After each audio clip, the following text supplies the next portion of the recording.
Okay, very good. Rabbi Cheses, as you can probably hear, he spent 2 years in Toronto, right? 2 years as the assistant rabbi at Sher Shemaim congregation, large, for in many ways, the largest Orthodox synagogue in Toronto, maybe in Canada.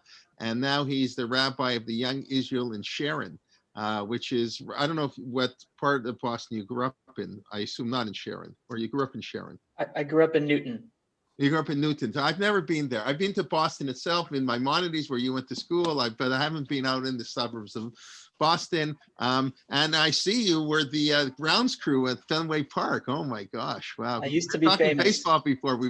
Baseball has come up in a few of your. Anyways, I don't want to take away any more time. A pleasure to welcome you, Vakasha. Okay, thank you so much, Rabbi Kelman. It's great to reconnect, and thank you for the invitation to share some Torah. My wife and I had such a delightful time while we were in Toronto, including some teaching for Torah in Motion. And we were always so impressed by the substance and the relevance of the classes and the programming. So it's good to sort of, in a way, be back. And also good to reconnect with you, Rabbi Kelman. I'm going to be going to Camp Stone this summer, so maybe I'll see another one of your kids. It was great to spend overlap with them a bit. First or second session? First session.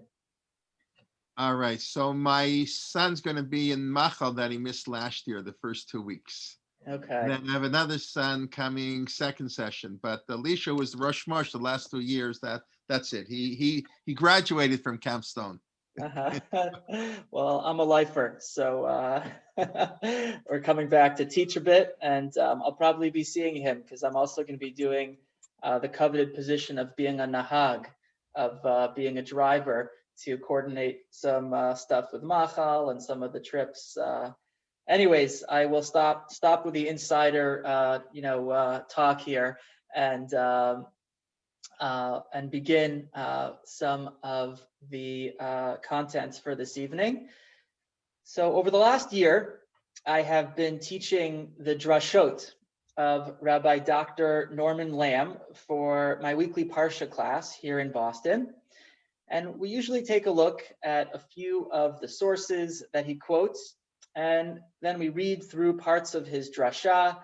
As you might know, Rabbi Lamb was a remarkable darshan, an incredible orator, a really gifted mind in blending together wisdom from the Parsha, current events, and timeless lessons.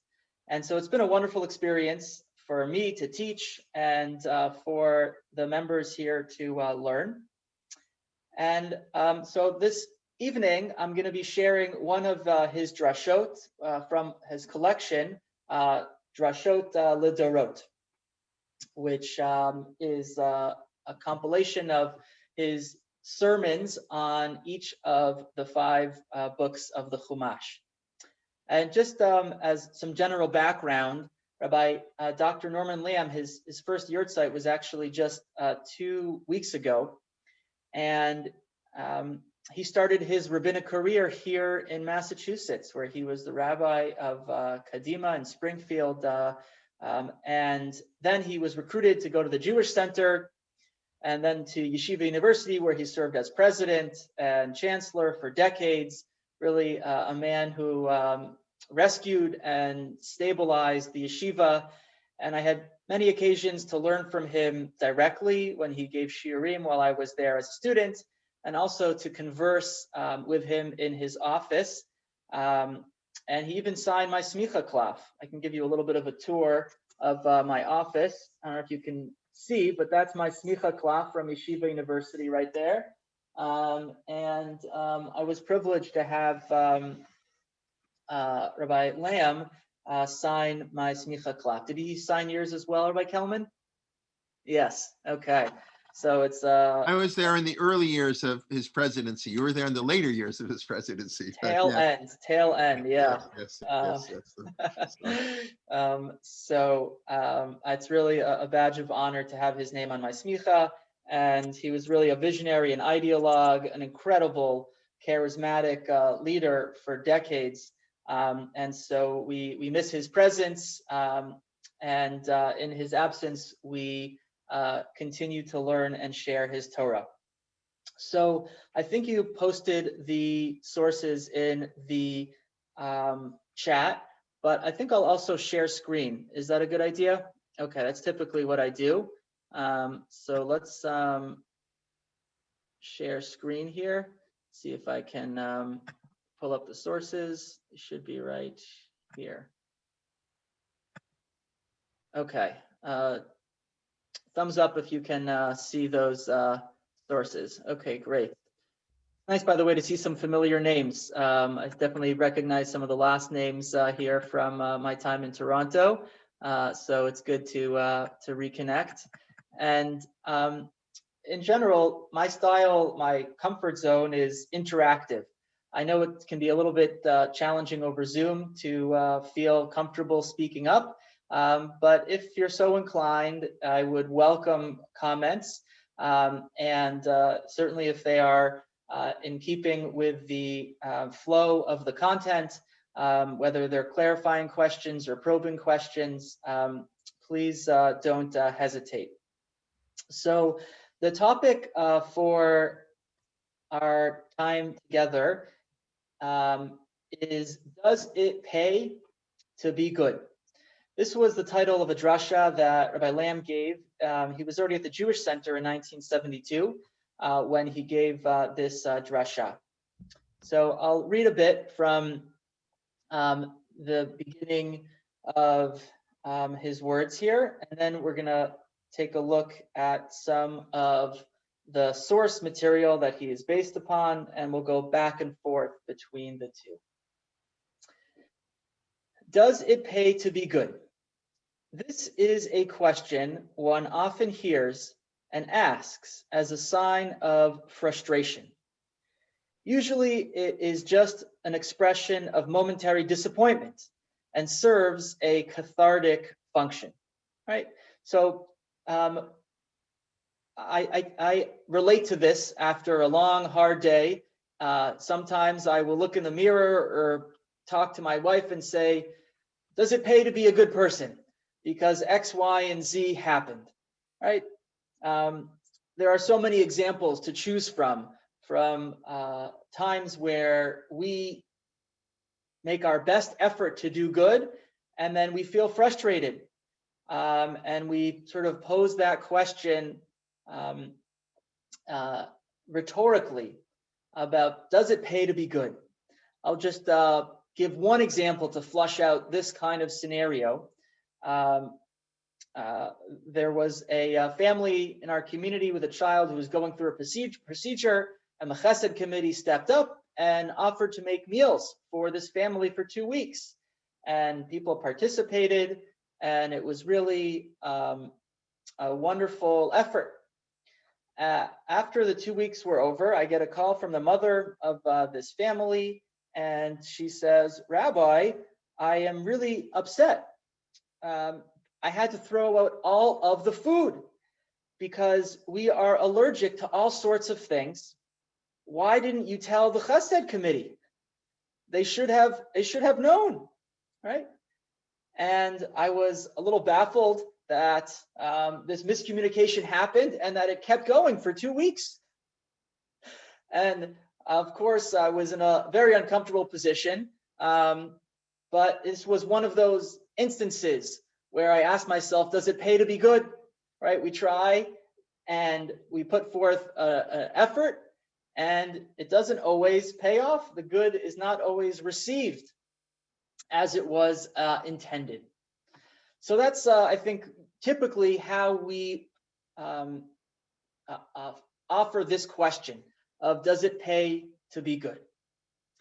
But sometimes, Rabbi Lamb continues, and with some people, and especially if repeated often enough, it is elevated from a query of complaint to a philosophy of life, from a passing mood to a firm moral judgment.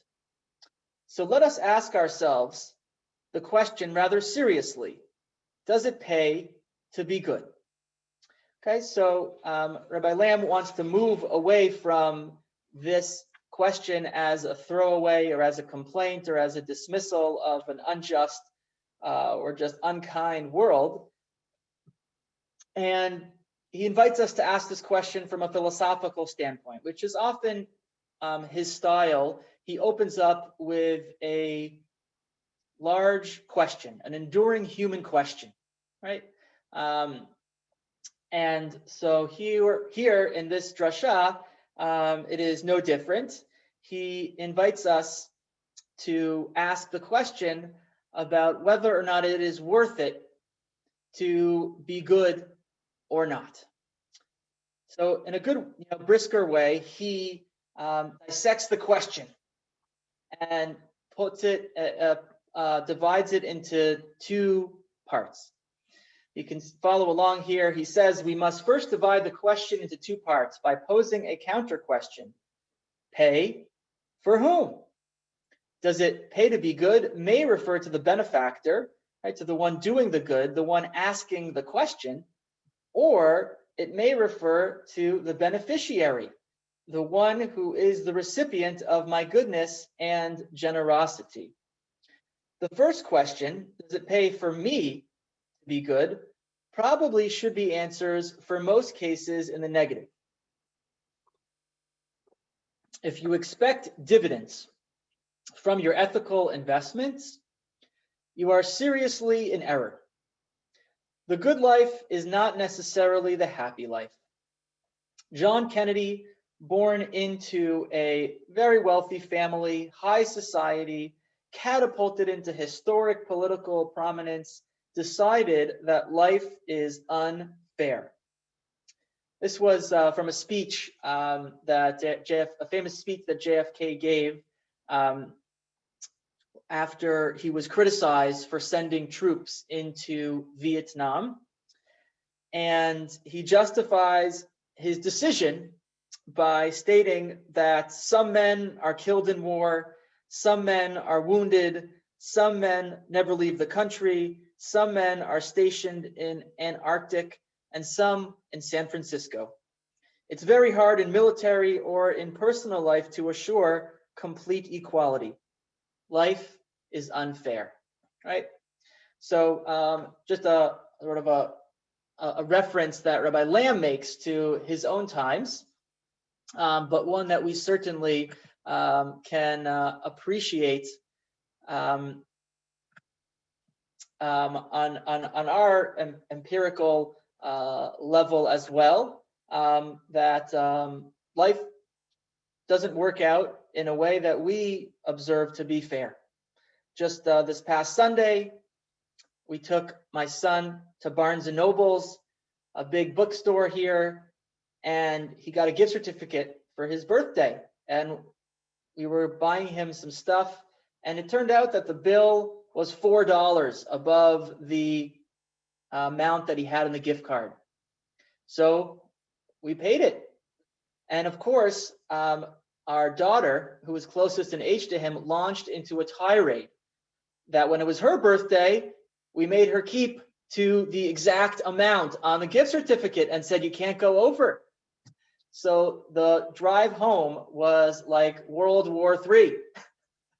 And we had to negotiate with our daughter. And it was not a simple task to walk her off the ledge from her accusation of life not being fair. But as we know from being parents and from just experiencing life, things are not fair, right? And so if we do good and we send good out into the world, we don't always see it manifest. It doesn't always land in the way that we wanted to, in the way that we intended it to. And Chazal, of course, understood that. Rabbi Lamb cites the Gemara in Kiddushin that much earlier, the rabbis broadeningly conclude that the reward for virtue simply is not evidence in this world. Right here, they are alluding to Olam Haba, where the scales balance out, where the system of schar va'onesh, of reward and punishment, works itself out in a way that we certainly don't experience in this world. So that is the first question that Rabbi Lamb offers and answers in terms of this meta question of, does it pay to be good? And the answer is no, it usually does not, but we shouldn't expect it to, because that's not how the world was engineered, how it was structured, how it was set up. But essentially, the question does not even deserve an answer. Continuing along here, for no matter what the answer may be, our immediate reaction must be to ask, so what? Who says that it has to pay in the first place? An individual who plans to be moral because it pays to be good will either end up evil or will suffer constant frustration. Okay, so let's think about that for a second. Why will a person who expects or who is moral because of the reward end up evil? Perhaps because they will discover that there is no immediate reward and punishment, so they might as well cause all the harm possible and get away with it, right? Or they will become continuously frustrated. They might not become evil, but they will just grow fatigued with the lack of cause and effect behind their action and the world. So Judaism taught us, do not be like servants who serve the master only in order to receive a salary or a wage. Don't be good merely because it pays. Judaism never urged upon us that old maxim, honesty is the best policy. A Jew must be honest even when it is not a good policy. Morals and goodness are matters of principle, not prudence. I just envision, or I can hear Rabbi Lamb's voice and his cadence saying these words. He's, just to reflect for a second on the beauty of this language and this diction, which is so rich and so advanced. Right? Morals and goodness are matters of principle, not prudence. These lines are quotable. They could be on magnets, on our fridges, right? Yes, we believe that ultimately there is spiritual reward, but this must never become the motive for being good in the first place, right? He is saying here that our motivation for being good must not be because it pays.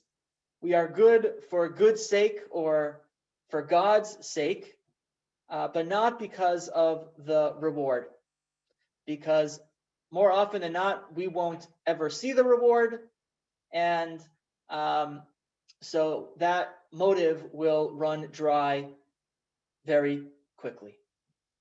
Okay, so that is the first part of the question. Does it pay to be good?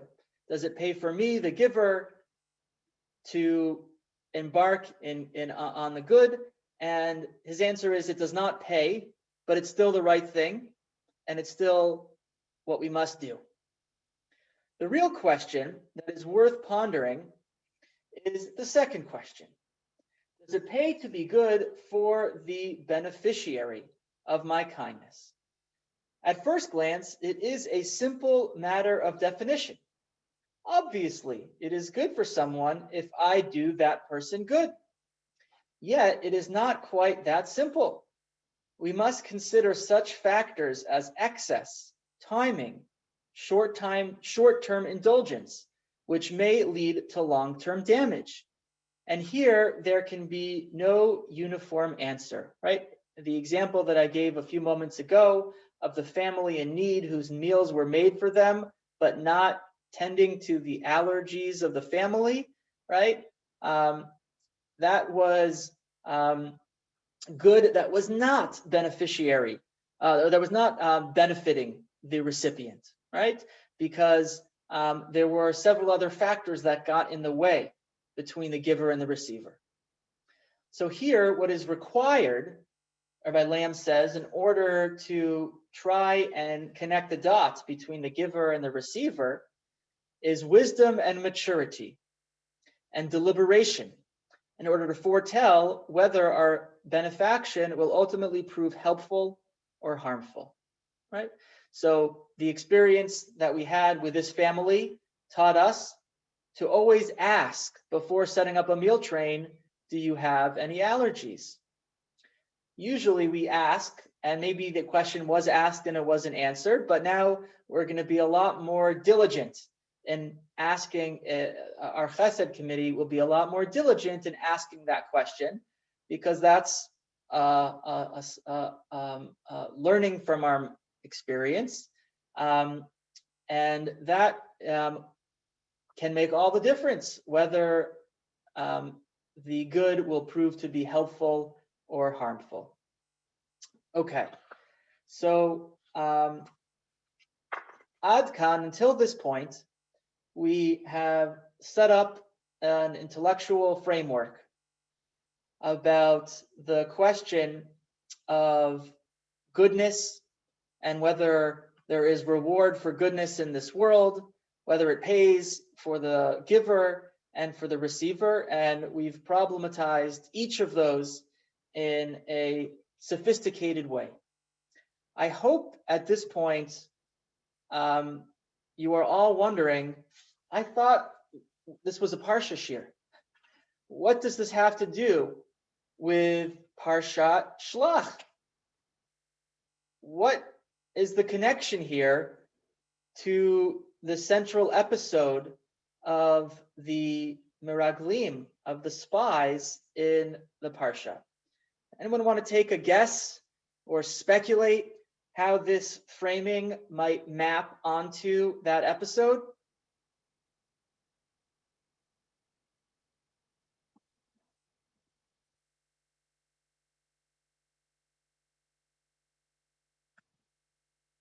Okay, well, it is certainly not an obvious connection.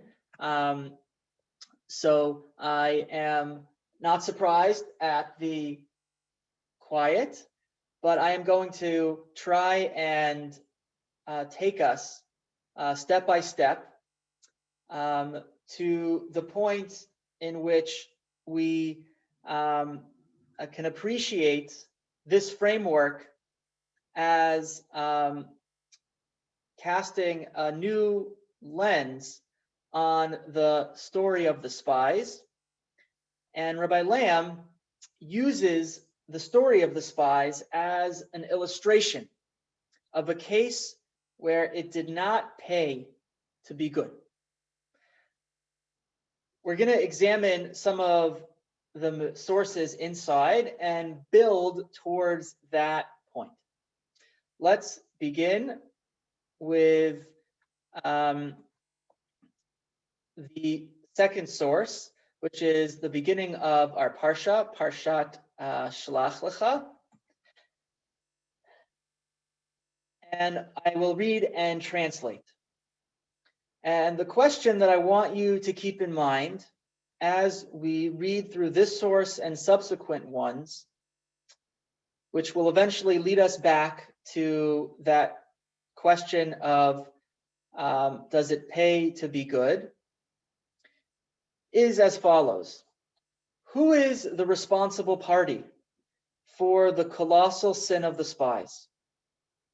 Okay, so with that specific question in mind, we read, Shlach lecha anashim, you should send for yourself men, right? These are considered to be men of great stature. They are the Nesiim, the princes of each tribe, V'yaturu et Eretz Canaan, right? This word V'yaturu is a very rich one.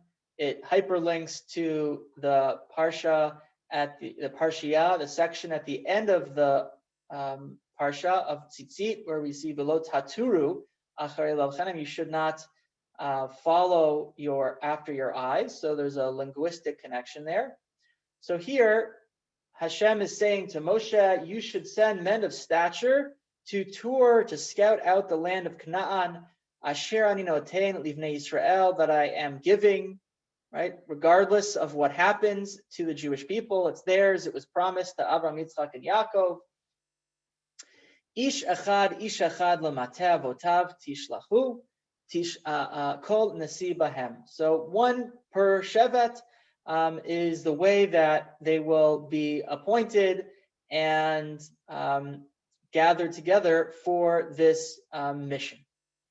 So coming back to the question that I asked you about who is the responsible party, what are the options that we have based on this first verse? Our options are, I would say, three. The first option is that Hashem seems to give a command to send spies. Right? That is the starting point, and therefore it would seem to fall on Hashem that this was a bad idea, and that Hashem should not have commanded Moshe to go ahead with this mission. The second option is Moshe, and Hashem might be pinning this decision on Moshe. If we look at the language of Shlach Lecha, which we will soon see how Rashi develops specifically the phrase "send for yourself" to indicate that Moshe made the error in judgment here. The third option, before we go deeper into that second option, is that it was the spies who offered opinion rather than fact, to use sort of a summary of Nechama Leibowitz's take on the story. It was the spies who abused their role, and the fault lies with them. So those are the three options, and I want to drill a little bit deeper into the second option, that the blame lies with Moshe. So Rashi cites the Midrash from Tanchuma in source number 3, where he says that the blame lies with Moshe. Shlach lecha, Rashi says, I'll read in the Hebrew and translate. You can also follow along on the left side in the English. L'datcha, which means according to your judgment, Moshe, you should send according to your discerning eye. Ani eini mitzaveh lecha. I am not commanding you to do so. This directive is not coming from me, from Hashem. Im tirtzeh shlach. If you want to send, you should do so for your own sake. Lefi sheba'u Yisrael ve'amru, because the Jewish people came and said, Nishlacha anashim lefanenu. They said, we want to send people before us. Kemash ne'amar vatikrevun alai kulchem, as Moshe reported that they gathered upon me and surrounded me to make this request. Umoshe nimlach b'shchina, and then Moshe took counsel with Hashem. Amarti lahem shehi tova. Whereupon Hashem said, I have told them long ago that this land is good, right? Shehi tova, not referring to the decision or the opportunity to send spies, but rather that the land is definitively good. Shne'amar elatchem me'oni Mitzrayim, as Hashem said earlier, that he will take the Jewish people up from the poverty, from the suffering of Mitzrayim, and take them to a good place of Eretz Chalav Udvash, land flowing with milk and honey. So chayehem sha'ani notein lahem makom lit'ot b'divrei meraglim lama'an lo yirshuha. So he says, I swear that I will give them an opportunity to fall into error through the statements made of the spies, so that they shouldn't come into possession of it, because they were not trusting of the fact that I said the land was good for them and they should just go and get it. So this midrash totally turns the phrase Shlach Lecha from being about Hashem endorsing this mission to Hashem being very skeptical, if not dismissive or discouraging of this mission. And instead, placing the responsibility on Moshe, who is in the driver's seat of this mission, and saying, you should go ahead with it only if you want to, but it is going to be on you if it goes south.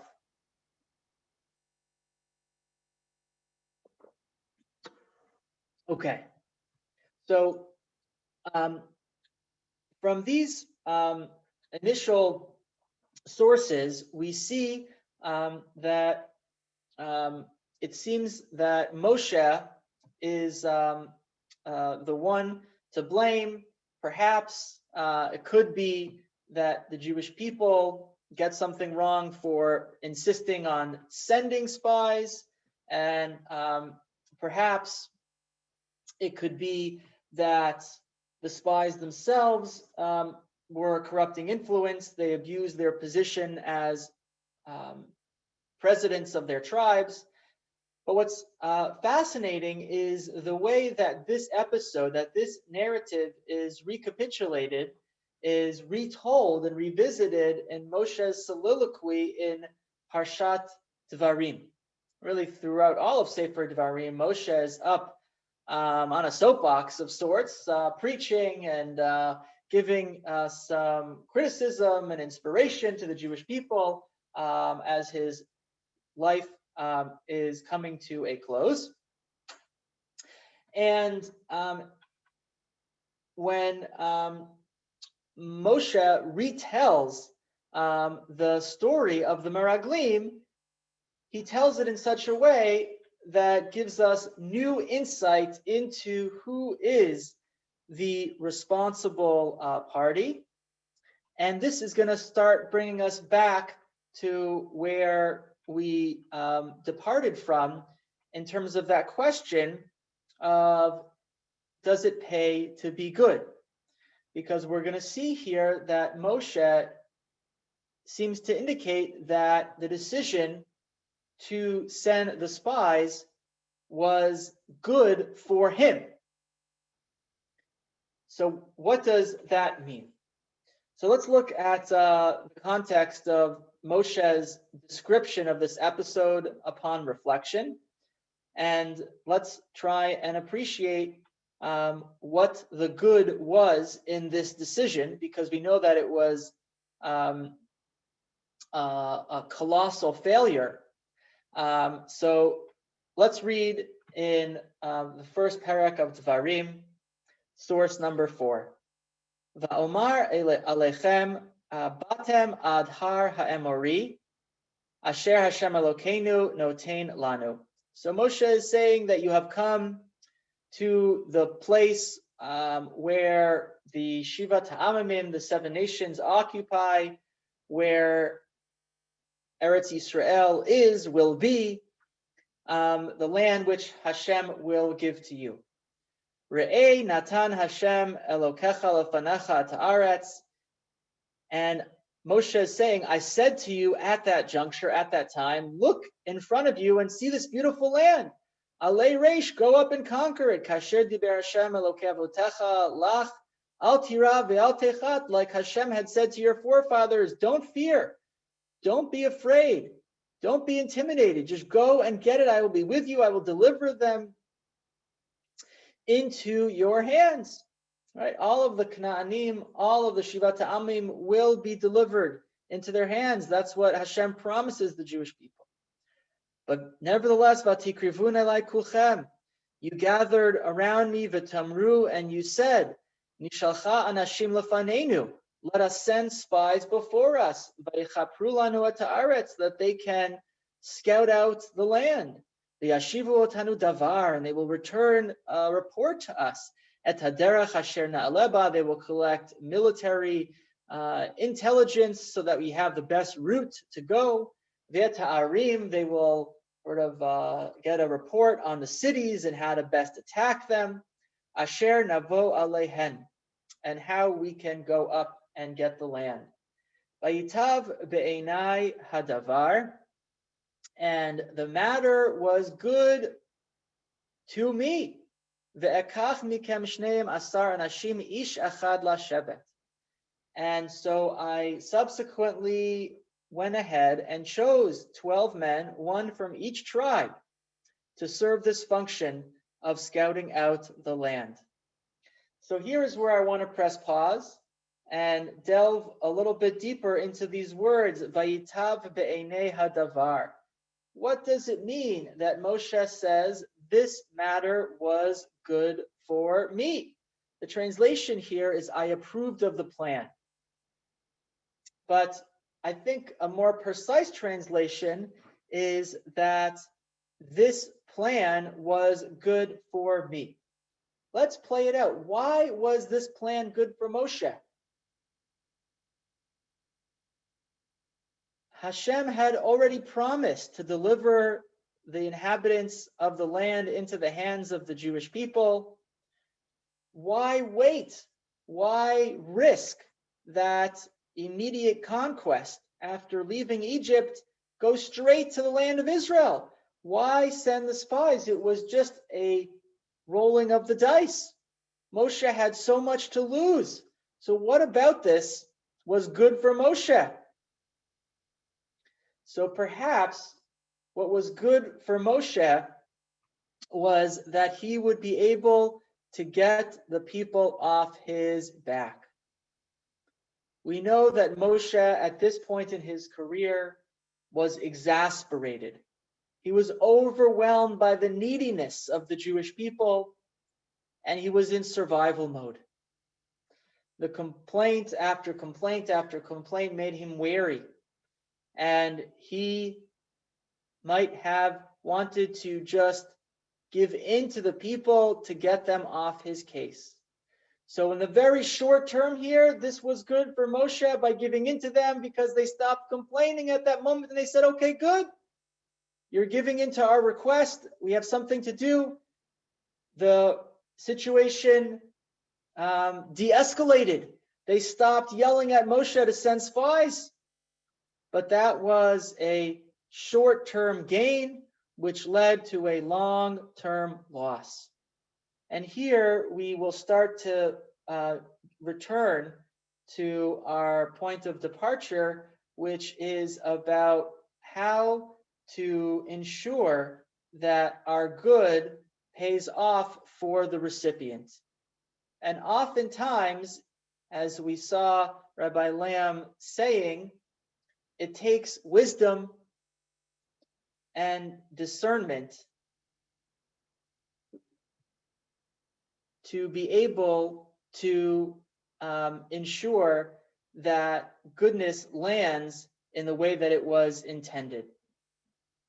I see that I might have frozen for a second. I hope everyone is still with me. You give me a nod or a thumbs up if you can hear me. I don't think you froze. Not on my end. Okay. Or maybe a tenth of a second, but nothing that we didn't miss any word. Okay, we'll blame it on the border security. Okay. So now I want to return back to the words of Rabbi Lamb, who suggests that indeed, we'll skip a few of these sources, maybe we'll come back to them if we have time. But Rabbi Lamb now casts this question of, does it pay to be good, on the goodness that Moshe uses to describe the decision to send the spies, and posits that the goodness was a very short-term kind of goodness that was lacking in prudence and in discernment. So Rabbi Lamb continues, you can follow along with me. The incident of Moshe and the spies he sent into Canaan provides an illustration of a case where it did not pay to be good. Hashem told Moshe, send for yourself people to spy out the land of Canaan. But according to the way the rabbis, as cited by Rashi that we just read inside, interpreted the incident, the relations between God, Israel, and Moshe were quite complex. And the role of Moshe was anomalous. I actually had to look up that word anomalous. It didn't come to me immediately that it was a form of the word anomaly, right? Which just means a deviation from sort of standard. But Rabbi Lamb had incredible diction. And as we've seen already, he just had such a command over the English language and used it almost in a poetic way to convey meaning with such beauty and such specificity. It's such a pleasure to read his drashot. And I benefited from hearing him deliver, many. And one of the themes that came up in his in the eulogies for him, I remember Dr. David Schatz spoke about this specifically, is how he would come every week to the Jewish Center just to hear Rabbi Lamb teach, and it was like a performance almost that was dazzling. He would teach and he would preach from the pulpit for 25 minutes, and everyone was enthralled and sitting at the edge of their seats, grasping onto every word. Rabbi Lamb sort of set the standard for pulpit rabbis giving drashot, and no longer can rabbis get away with a 25-minute drasha. Since the pandemic and since we've been back in shul, I can barely get away with a 5-minute drasha, as we've streamlined davening and people have much less patience. So putting that aside for a moment, Rabbi Lamb here is saying that when Hashem told Moshe, send for yourself, Hashem is saying, this is not what I want, but you can do it only if you want it, right? Passing the responsibility on to Moshe. In other words, the sending of the spies was a concession. Like the permission to appoint a king over themselves, or the granting of permission for the eating of meat to the children of Noah, or the law of the beautiful captive, right? Those are all things that we're familiar with, which several of the medieval commentators explain to be sort of a concession to human nature. Each one of these is an example that deserves examination in its own right, but we can sort of add the spies to that list of things that were that God said do, but it was not out of sort of a ideal sort of sense. Rather, it was giving into human nature and sort of conceding to the limits of humanity. And while we may be grateful to God for being an understanding Father, it is not always clear that such indulgence is for our ultimate good. Obviously, here Moshe was being too good. He submitted to the pressure by the Israelites when perhaps he should not have done so. He was too good, and it didn't pay. So what should Moshe have done? He should have said no. He should have said, we don't need spies. We know that we have a guarantee to conquer the land, and we don't need to jeopardize any of that by going on this scouting mission. Just imagine if Moshe had said no to that group of people who surrounded him, demanding that they send spies. Jewish history would have turned out different. Moshe would have been able to enter the land. And this whole episode of the spies, would not have resulted in 40 years of wandering in the desert.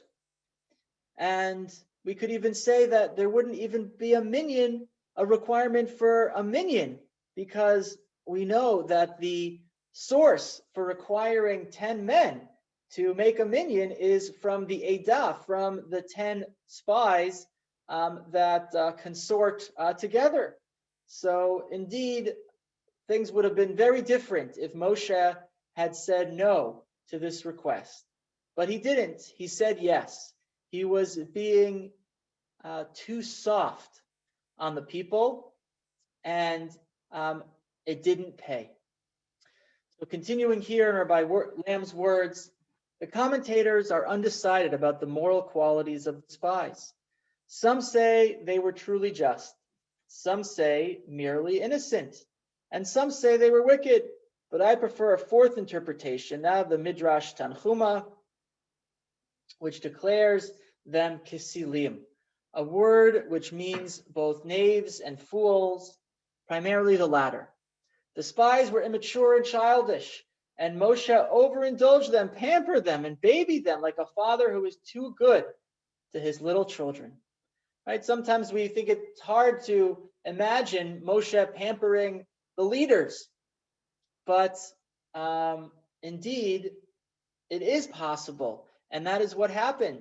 He gave in to them because it was easier to give in to them than to hold the line and to do what was necessary, what was right, and sort of a tough love kind of no, because Moshe knew that the alternative would be a faster and safer route into the land of Israel.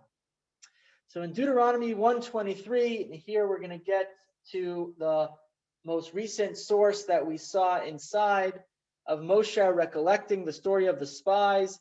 He says, Vayitav be'enei hadavar, which usually is explained as the plan found favor in my eyes. But if Moshe admitted that the plan was valid in his own opinion, how does Rashi tell us here that Moshe did not really favor it, and that he consulted with a divine presence which discouraged him? Right, the Rashi that we saw and the Rashi which we didn't see on this pasuk say the same thing, which is that Moshe asked Hashem for advice. Hashem gave him clear advice that it's not a good idea, and yet Moshe went ahead and did it anyways. So Rabbi Lamb says, I submit that perhaps the expression of Vayitav be'enei hadavar means in essence that I, Moshe, considered the matter and decided to be good to you. To you meaning to the Jewish people who were making this demand. And of course, Moshe erred, for to be good is not always the same as to do good. It is sometimes better to be hard-headed than soft-hearted. What a beautiful line. I'm going to read that one more time. As a parent, this really is important advice that I need to give myself. It is sometimes better to be hard-headed than soft-hearted. So all of us must learn in our personal and professional and especially family lives that it does not always pay to be good. Sometimes we intend to be kind and generous and are only inviting trouble later on for the very one whom out of love we seek to benefit. Right? When we don't have boundaries with our children, we don't set limits, then they don't understand how to navigate relationships with other people and to form proper boundaries and limitations themselves. When Moshe fails to set the boundary and to say no to the Jewish people, they indulge in something that feels good in the moment, and it really backfires big time. Continuing along here, we tend to sin in this respect, especially as parents. It is an old Jewish syndrome of which the Bible records numerous examples, right? Eli with his sons, Shmuel with his sons, David with his sons. And in our days, we often try to give our children what we did not have. And so we fail to give them what we did have. What a beautiful insight, right? That we often try to give our children what we did not have. And so we fail to give them what we did have. Our generation of affluent is overpressing material good on the younger generation, and thereby denying them a sense of discovery, of self-worth, of the achievement of earning and deserving the goods of the world.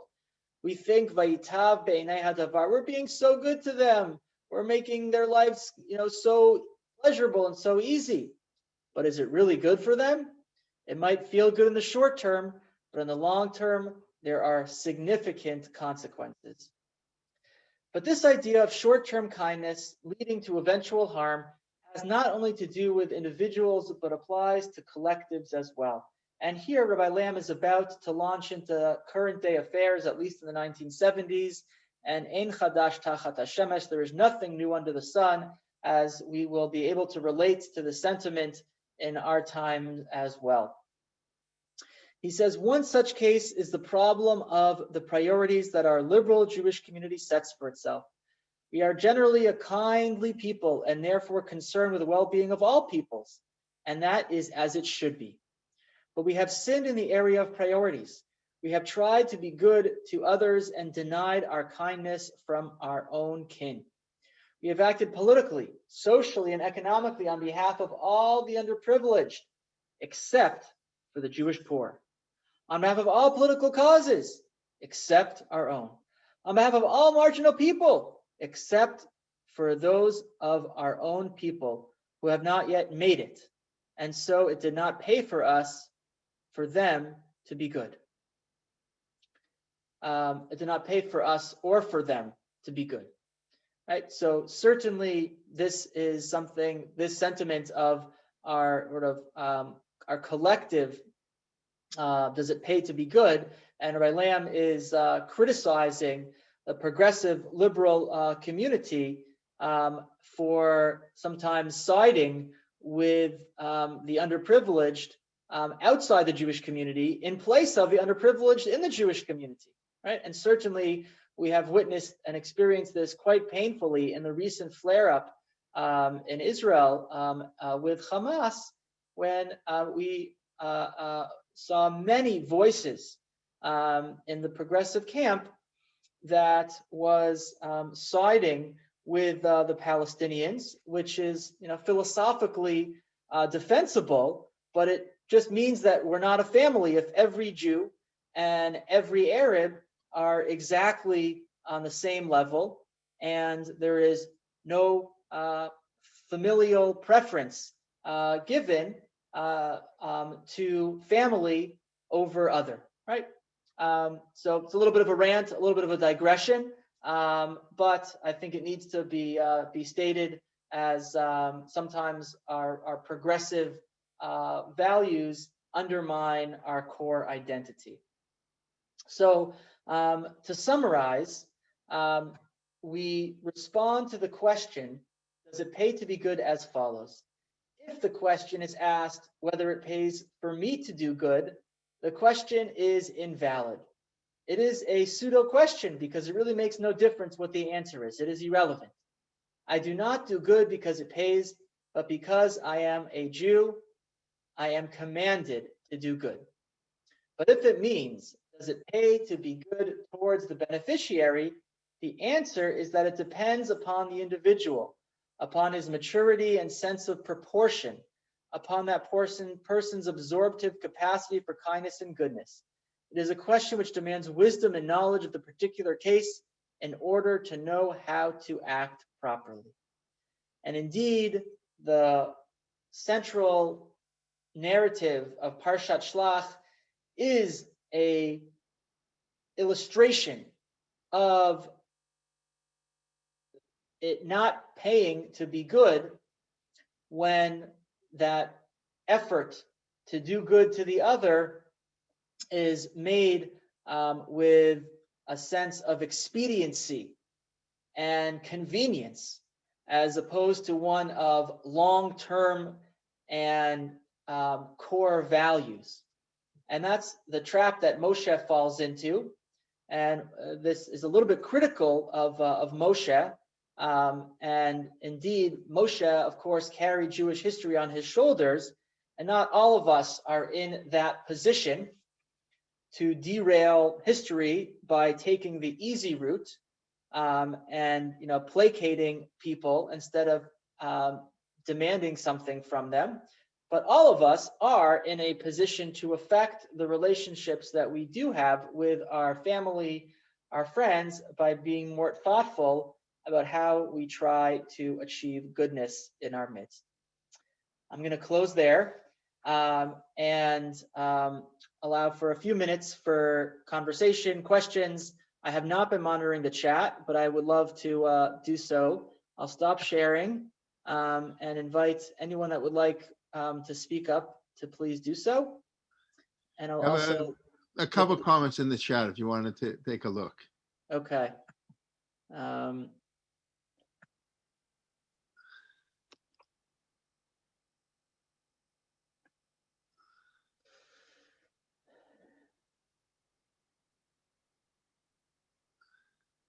Okay, a good insight someone offered about paying more for ethically produced goods because it makes us feel good, even if we're not actually affecting good. I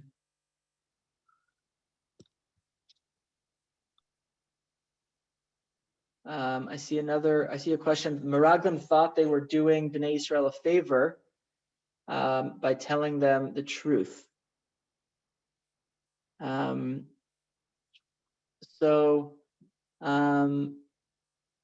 Maybe that was a suggestion for how to connect the dots between. That's what I was doing. I took a guess and I guessed too far ahead in the story. But I like that that suggestion, and I think we could forecast it forward as well.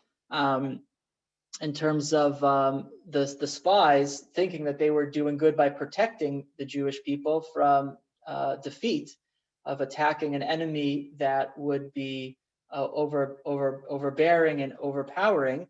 But again, that was ignoring the ultimate good of the promise that Hashem had given them, that they would succeed. And the irony is, we read in the Haftorah about how the Canaanim were actually afraid of the Jewish people. When Yoshua sends the spies to, when the eventual conquest happens, he learns from Rachav that the Canaanim are fearful of the Jewish people. But the spies in our story are afraid of the residents of Canaan. And so they share that opinion with the Jewish people, and that sort of sways them from the place where they should be. Okay, let's go down to the next comment. Perhaps one could play devil's advocate and say this generation was not ready, and even if they had not sent the spies, something else would have prevented their reaching the land. Their lack of trust was not necessarily Moshe's problem. So indeed, the commentaries say that even though the Jewish people left Egypt, Egypt never left the Jewish people. The Torah says that, but on a psychological level, the commentators use that as a thread to weave through all of the complaints. And even the story of the spies indicates that they were spiritually immature and unready to actually take the leap into a autonomous existence in Eretz Yisrael. The dependency of the desert was too comfortable and too easy for them. It was so similar to the dependency they had on their taskmasters in Egypt, and they couldn't break that dynamic. So maybe it was more their problem, their lack of trust, than it was Moshe's. Right. I was responding to your comment where you were saying that it was that Moshe here, was being soft on them, and it was because of Moshe that they didn't go in. That he. Oh. Okay, so you're suggesting that it had less to do with Moshe and more to do with their distrusting nature. Right, that they just weren't up to it. This generation just couldn't hack it. It wasn't Moshe's problem. Moshe had just said to them that it's good and it's going to be good and it's great and it's phenomenal. He was on that high in Perek Yud. And here, even if, like you had said, if they hadn't sent the spies, they would have ended up there, everything would have been fine. If they hadn't sent the spies, I feel it would have been something else. Yeah. Their That's track record was not a good one until this point. So it's a great point, right. Debbie. I was sort of just having fun with the possibility of rewriting, history. But indeed, their their stiff-necked nature might have manifested, differently even if this mission hadn't been sent. Right. That's my feeling. Right. Yeah. And I also see a last comment from Stephen. Is there any issue with saying Moshe should have not indulged the people's short-term interest when Hashem was himself good to Moshe and authorizing the spies under similar conditions? Couldn't Moshe and Hashem be following Hashem's model? Yeah, the text is very ambiguous, right? And that's why we tried to sort of delineate the three possible sort of addresses for blame in this story. Hashem could have said to Moshe, "Don't do it," right? Instead, he says, "Go ahead with it if you want it," right? Which is not definitive enough for Moshe. And so, indeed, Moshe could just be sort of following Hashem's command to go ahead with it. At least on a pshat level, I think that is a very compelling read. Okay.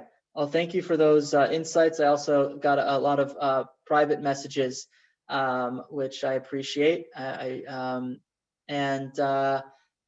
thank you again for joining and for learning Torah together. It's really a delight, and I wish everyone a Shabbat Shalom. Thank you very much, Rabbi. Thank you. A pleasure. Next week, Rabbi Yecheskel Freundlich of Tiferet Bet David, Jerusalem, in Montreal, TBDJ, will be giving the Parshat Shir. Tomorrow morning, I'll be giving the Pirkei Avot Shir at 9:30 a.m. Everybody's welcome. And I was going to announce at the beginning, just a little advance notice. Tuesday, we're going to have a special interview or conversation. My brother, actually, who lives in Israel, who runs the organization Kedma, student organization, is going to be interviewing Rabbanit Shira Mervis, who was just appointed as the spiritual leader of a congregation in Efrat in Israel. And I'm sure many of you saw the stories in the newspapers. That'll be Tuesday at 1 p.m. You have to register. That does not, even those who register for all the programs, this is a separate registration. It's on the website. I haven't sent that by email yet. You're the first people hearing about it, so I just wanted to give you advance notice on that. All our regular shiurim. Rabbi, you can invite anybody in Boston. Sharon's welcome to come. Rabbi Liebtag on Sunday morning, and Rachel Mark Shapiro on Monday night, and Rachel Sharansky Danziger on Tuesday morning. We have a whole series of what a lineup. Keep Simi Peters on Sefer Yirmiyahu, Marty Lakshin on Pshat, Rush, and Halacha. We've got all kinds of good stuff going on. Shuli Miskin, her tours of Israel. So Baruch Hashem. Okay, everybody, we look forward to seeing you either before Shabbos or afterwards. Everybody will. Regards in Sharon. Whatever, one of these days, maybe I'll get there when we can come across the border. But we can fly in, actually, to the States, We can't drive. They'll stop us at the border, but we can fly. It's a sort of funny thing. I don't think you can fly here, though. Like the border's like tighter getting into Canada than getting into the United States, is my understanding. But anyways. Okay, well, hopefully soon. You can zoom in. You can zoom in. We get the next best thing, Baruch Hashem, at least we have Zoom, Yes. So, all right, regards, and thank you very much. Okay, all the best. Call too. Okay, call too. Shabbat Shalom.